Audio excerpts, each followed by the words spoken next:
हो गया बच्चों। कल पद्य साहित्य के विकास के संदर्भ में जो मैंने पढ़ाया था उसी के आगे मैं आज पुनः उसी का विश्लेषण करना चाहता हूँ या उसको पढ़ाना चाहता हूँ। कल मैंने भारतेंदु युग के संदर्भ में बात की थी। आज मैं भारतेंदु युग के प्रमुख कवि और उनकी रचनाओं के विषय में बताना चाहता हूँ। भारतेंदु युग के प्रथम कवि भारतेंदु हरिश्चंद्र को माना जाता है। तो भारतेंदु हरिश्चंद्र की जो रचनाएं थी, प्रेम सरोवर, प्रेम माधुरी, प्रेम तरंग, और दूसरे कवि बद्री नारायण चौधरी, प्रेम धन, उनकी एक रचना प्रसिद्ध एक रचना है जिसका नाम है वर्षा बिंदु। उसके बाद अगले कवि अंबिका दत्त व्यास जी, उनकी एक रचना है पावस पचासा। पावस पचासा इस युग की प्रमुख श्रृंगारिक रचना है। इसके अतिरिक्त भारतेंदु हरिश्चंद्र के बाद प्रताप नारायण मिश्र, बद्री नारायण चौधरी प्रेमधन, अंबिका दत्त व्यास, ठाकुर जगमोहन सिंह, श्रीधर पाठक आदि प्रमुख कवि हैं। और इसी युग में पत्रिकाएं भी लिखी गईं, पत्रिकाओं का भी विकास हुआ। उन पत्रिकाओं में कवि वचन सुधा, हरिश्चंद्र पत्रिका और हिंदी प्रदीप। और भारतेंदु युग की कुछ प्रमुख विशेषताएं भी हैं, जिनमें से पहला है आर्थिक शोषण से विक्षुब्धता। विक्षुब्धता अर्थात आर्थिक शोषण से उदासीनता। दूसरा है स्वदेश प्रेम की भावना। तीसरा है सामाजिक चेतना। और चौथी विशेषता है प्रकृति चित्रण।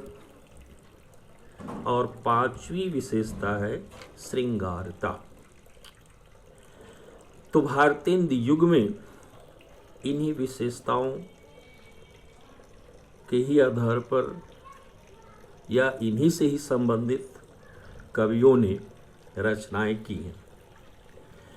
उसके बाद अगला जो काल बताया गया था या अगला युग जो था, जागरण सुधार काल। जागरण सुधार काल जो 1900 से 1922 तक माना जाता है, जिसे हम द्विवेदी युग के नाम से जानते हैं। प्रश्न यहाँ यह उठता है कि जागरण सुधार काल को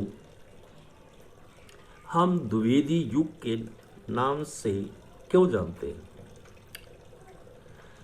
चूंकि आचार्य महावीर प्रसाद द्विवेदी ने खड़ी बोली का एक नया रूप दिया था, अर्थात खड़ी बोली को उन्होंने व्याकरण संगत बनाया। हिंदी के शब्द भंडार की अभिवृद्धि की, ज्ञान विज्ञान की नवीनतम धाराओं की अभिव्यक्ति की योग्य बनाया।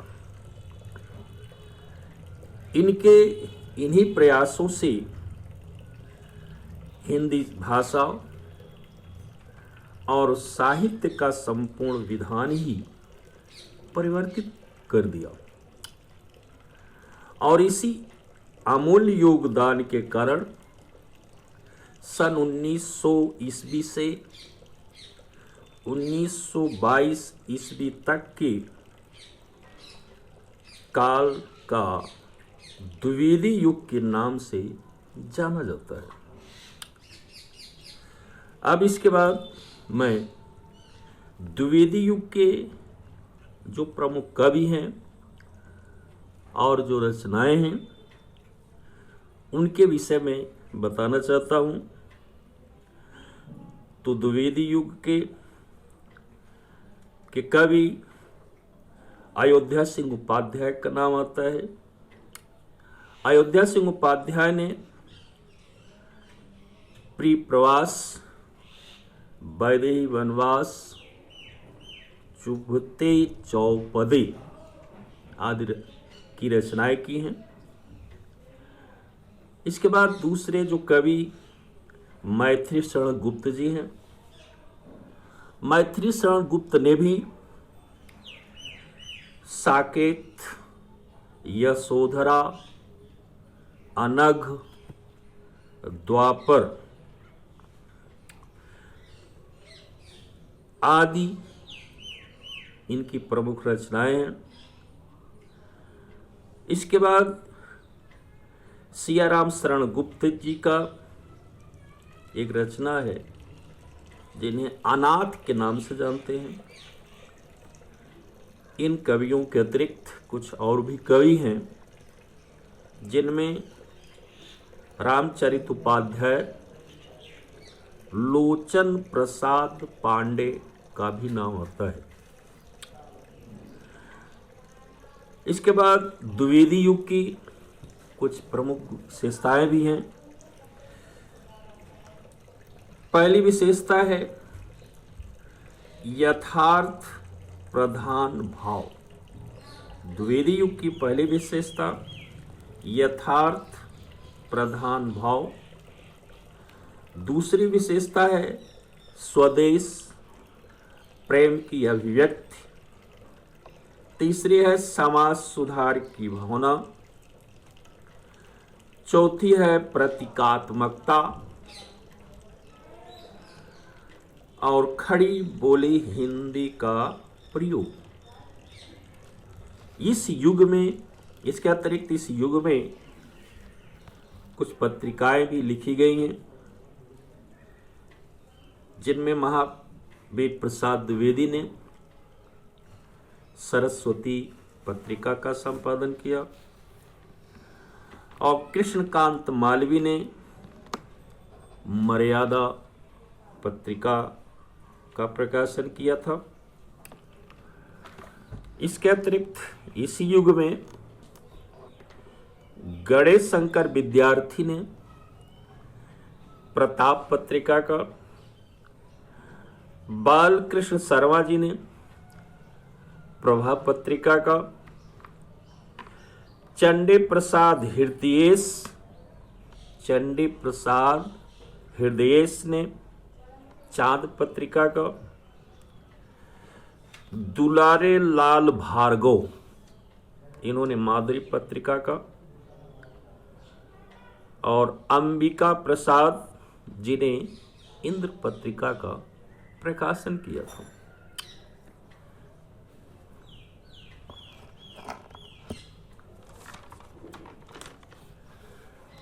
इसके बाद